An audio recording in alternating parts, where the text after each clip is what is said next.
Clink by Kelly DiPucchio and Matthew Myers. As far as robots go, Clink had his fair share of problems. He was rusty, even as dust had rust. He was squeaky, even as creaks made squeaks. And a day didn't pass without something falling off. Plink, pop, ping. But the problem that made Clink's dials drop and his circuits short out was nobody wanted an old robot. He didn't have cool retractable arms like Zippy, he didn't have fancy attachments like Blade, and he didn't know the first thing about doing homework and baking chocolate chip cookies like Penny. The world, it seemed, was no longer interested in a robot who had been programmed to play music and make toast. When people came into the store, they marveled at Zippy's ability to pick up dirty laundry and play baseball at the same time. When Clink tried to do the same, everybody just laughed.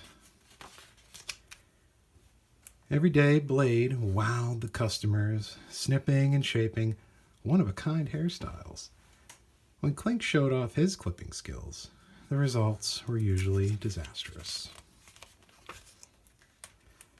And when children lined up around the store to sample one of Penny's warm chocolate chip cookies, nobody, not even the store mice, seemed interested in Clink's dry toast.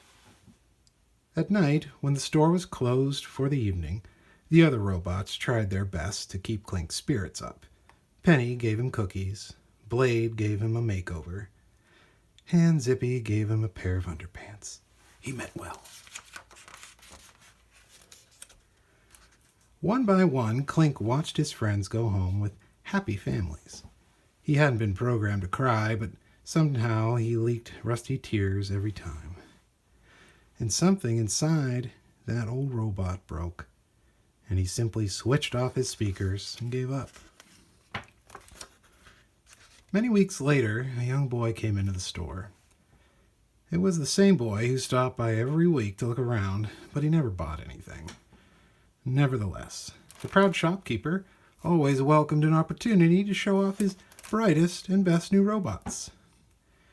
"Behold the amazing colossal bot. Too big," said the boy. "Twinkie, too pinky. Bongo, too bouncy." Nothing the shopkeeper showed him was just right. The boy was about to leave when Clink heard the happy hum of music. Suddenly, the squeaky gears in his head began to turn again, and he got an idea. Clink stood up tall, brushed off the dust and cobwebs, and belted out a head-bopping, toast-popping, show-stopping tune. The song was old-fashioned and crackled with static, but there was pure joy in every note. The boy turned around. The old robot had never danced before, but now he was twisting and twirling, knocking over boxes and toppling displays. At last, Clink had caught someone's eye. But then, plink, pop, ping, a rusty spring hit the young customer, square in the forehead. The music stopped. If robots could blush, Clink would have turned a hot shade of fire engine red. "Oh, so sorry," cried the shopkeeper.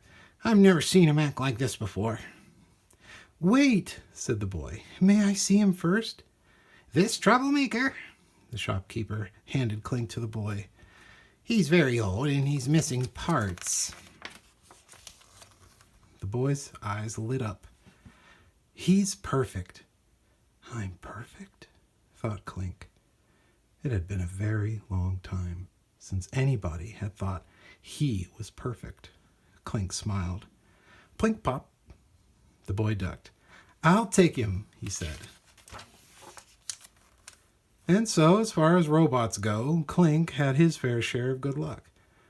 He went home with his new friend, Milton, who, as it turns out, likes burned toast, is great at fixing things, and loves to dance.